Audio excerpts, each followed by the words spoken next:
La cité Plantagenet est un petit Olympe au cœur de la ville mancelle.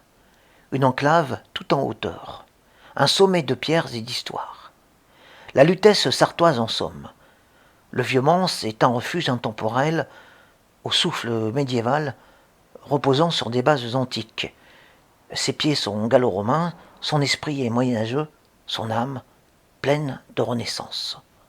Du haut du tunnel le traversant, percée glaciale et sinistre du XIXe siècle, le Vieux-Mans donne même le vertige.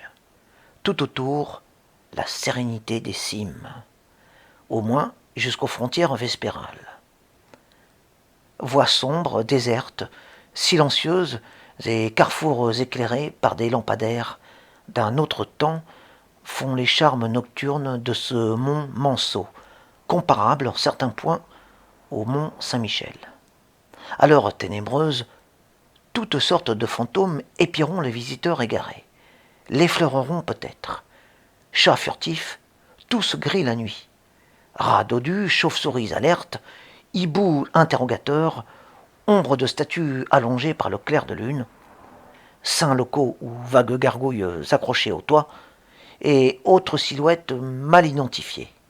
Volatiles de plumes et de poils, errants des gouttières et des canalisations, hôtes des toitures et du sol, vagabonds des airs et du pavé, sculptures de pierre et de bois, gardiens de vieilles portes et veilleurs de remparts, bref, présences inertes, oniriques, réelles ou imaginaires, et faunes vives, font les murmures et les légendes du Vieux-Mans.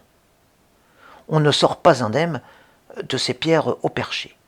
De presque tous les côtés de la vieille cité, maintes vues plongeantes garantissent sur l'agglomération moderne. Mais surtout, plusieurs siècles séparent les deux parties du Mans. C'est dire que le voyage n'est pas seulement vertical, il est également anachronique.